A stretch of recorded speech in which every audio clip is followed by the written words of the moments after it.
प्रथमतः सर्व प्रेक्षक बांधवांना नववर्षाच्या हार्दिक शुभेच्छा। या नववर्षामध्ये माझ्या सर्व प्रेक्षक बांधवांचा मनोकामना व इच्छा पूर्ण व्हावा हीच ईश्वरचरणी प्रार्थना। मित्रांनो, आजपर्यंत मी चॅनल चालू केल्यापासून तुमचा खूप सपोर्ट मला मिळाला आहे। या सपोर्टमुळेच मी चॅनल चालू केल्यापासून 6 महिन्याच्या आतच 1K सबस्क्राइब कंप्लीट करू शकलो आहे। या नववर्षामध्येही मला असेच तुम्ही सपोर्ट करत चला। सपोर्ट केल्यामुळे माझं चॅनल लवकरच मॉनिटायझेशनला जाईल आणि तुम्ही जेवढं मला सपोर्ट कराल तेवढंच मी शेतीविषयक माहितीमध्ये नवीन व्हिडिओ घेऊन येतोय। आजच्या व्हिडिओमध्ये माझा YouTube चॅनल चालू केल्यापासूनचा आत्तापर्यंतचा प्रवास कसा आहे हे थोडक्यात तुम्हाला सांगणार आहे। मी प्रथम YouTube चॅनल 6 जुलै 2021 रोजी चालू केलोय, परंतु तुमच्या सर्व प्रेक्षकांच्या सपोर्टमुळे मी या डिसेंबर अखेर म्हणजे 6 महिन्याच्या आतच 1K सबस्क्राइब पूर्ण करू शकलो आहे। आता माझं चॅनल मॉनिटायझेशन होण्यासाठी थोडंच राहिलं आहे। त्यामध्ये तुम्ही जर अजून भरभरून जर सपोर्ट केलात तर माझं चॅनल लवकरच मॉनिटायझेशनला जाईल। चॅनल चालू करताना नेमका कोणत्या विषयावर YouTube चॅनल चालू करावा हाही महत्त्वाचा प्रश्न माझ्यासमोर होता। मी ग्रामीण भागातील शेतकरी कुटुंबातील मुलगा, मला शेतीविषयी खूप आवड होतं, परंतु आपण जे माहिती देतोय ते लोकांपर्यंत कितपत फायदेशीर ठरेल याचाही विचार मला प्रथमतः करावा लागला। प्रथमतः मी ग्रामीण भागातील सुशिक्षित बेरोजगार जे मुलं आहेत, ज्या मुलांना शासनाचे निघालेले जे नोकरीविषयी संदर्भात जाहिराती वगैरे असतील, शासनाचे नवीन अपडेट या ग्रामीण भागातील शेतकरी आणि शेतकऱ्यांच्या मुलांपर्यंत पोहोचत नाही, हा प्रश्न माझ्यासमोर उभा राहिला। त्यासाठी मी प्रथमतः नोकरी संदर्भाचे व्हिडिओ मी चॅनल चालू केल्यावर टाकत गेलो, पण पुढे असं कळालं की व्हॉट्सअपच्या माध्यमातून बरेचसे ग्रामीण भागामध्येही या नोकरी संदर्भातील माहिती या ग्रामीण भागातील मुलांना मिळतोय, तेवढे जास्त सपोर्ट त्यावेळी पण मिळाला, पुढे कमी होत चालला।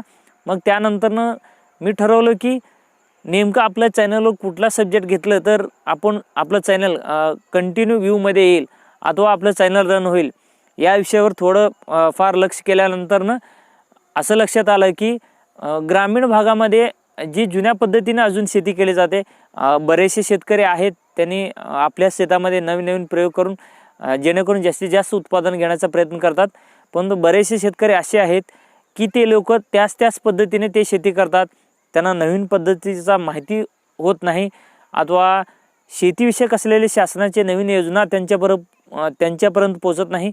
अशा सर्व गोष्टींचा विचार केल्यानंतरनं मला असं वाटलं की आपलं YouTube चॅनलवर जेणेकरून शेतीविषयक अथवा शेतीविषयक असणारी माहिती या विषयावर आपण व्हिडिओ बनवायला चालू केलो। त्यानंतरनं आपला भरघोस प्रतिसाद मला या शेतीविषयक व्हिडिओमध्ये मिळत चाललेला आहे आणि असंच तुम्ही मला सपोर्ट करत चला। मग मी एक ऑडियन्स पोल घेण्याचा ठरवला की त्यामध्ये मी 4 ऑप्शन दिलो, जेणेकरून माझ्या चॅनलवरती आपणास कुठले व्हिडिओ पाहण्यास आवडेल। मग त्यामध्ये प्रथमतः होता की शेतीविषयक माहिती आणि शासनाचे जे नवीन शेतीविषयक JR वगैरे असतील त्याबद्दल माहिती देण्याचा प्रयत्न, असा एक ऑप्शन घेतला। ऑनलाईन जे ॲप्लिकेशन भरायचं असतो ते एक ऑप्शन घेतलं होतं मी, आणि ग्रामीण भागातील जीवन हे एक विषय घेतलं होतं। आणि माझ्याकडे एक आजकाल शेतामध्ये सर्वजण बैलाच्या सहाय्याने कामं कमी करतात आणि ट्रॅक्टरच्या सहाय्याने जास्त कामं करतात, मग ट्रॅक्टरविषयक माहिती हा विषय घेतला होता। त्यामध्ये बऱ्याचशा प्रेक्षकांनी वोट शेतीविषयक माहितीमध्ये केले आणि एक 20% जे व्ह्यूअर्स आहेत ते ट्रॅक्टरविषयक माहिती ऐकण्यास म्हणजे उत्सुक आहेत असं कळालं। मग जेणेकरून यावरून माझ्या चॅनलवरती मी असं ठरवलं की आपलं चॅनल फक्त शेतीविषयक आणि जे अजून एक विषय आहे तो ट्रॅक्टरचा, या दोन्ही विषयावरच आपल्या चॅनलचे जे व्हिडिओ असतील यापुढे आपल्याला बघायला मिळणार आहेत। ट्रॅक्टरचे विषयक जे व्हिडिओ असतील या असे व्हिडिओ माझ्या चॅनलवरती शेतीविषयक आणि ट्रॅक्टरविषयकचे व्हिडिओ मी माझ्या चॅनलवरती टाकण्याचा सुरुवात केला। 2021ला ज्यावेळी प्रथम YouTube चॅनल चालू केलो त्यावेळी बरेचसे प्रश्न होते, समस्या होतं, काही जण सपोर्ट करत होते, काही जण करत नव्हते। काही जण चॅनल चालू केल्यावर पाठीमागं पण बोलले, पण जे बोलणारे असते ते पाठीमागंच राहतील. आपण नव्याने काहीतरी प्रयत्न करतोय याचा मला आनंद होता. त्याच प्रयत्नातून त्याच जोमातून मी तसेच नवीन व्हिडिओ माझ्या यूट्यूब चॅनलच्या माध्यमातून टाकण्यास सुरुवात केलो आणि आपल्या व्ह्यूवर्सच्या भरघोस प्रतिसादामुळे आपण 1K सबस्क्रायबर आपण लवकरच कंप्लीट केलो. मग याबद्दल प्रथम माझ्या सर्व व्ह्यूवर्सना मनापासून धन्यवाद, आभारी मानतो. अजून एक समस्या होता की माझं गाव आहे कर्नाटक महाराष्ट्र बॉर्डरवर आणि आमच्या गावातील सर्वच लोकांचं मातृभाषा कन्नड आणि आपण शिक्षण घेतो महाराष्ट्र आणि लिहिणं वाचणं हे सगळं मराठी. परंतु आपण आता मी जे बोलतोय ते ट्विनिंग आपल्या बाहेरील जिल्ह्यातील व्ह्यूवर्सना कसं वाटेल हाही प्रश्न तेवढाच महत्त्वाचा होता. बरेच जण माझ्या या लँग्वेजवर पण बोलत होते की बाबा आपली भाषा कितपत व्ह्यूवर्सना आवडेल आणि किती सपोर्ट करतील याचाही थोडा टेन्शन होता.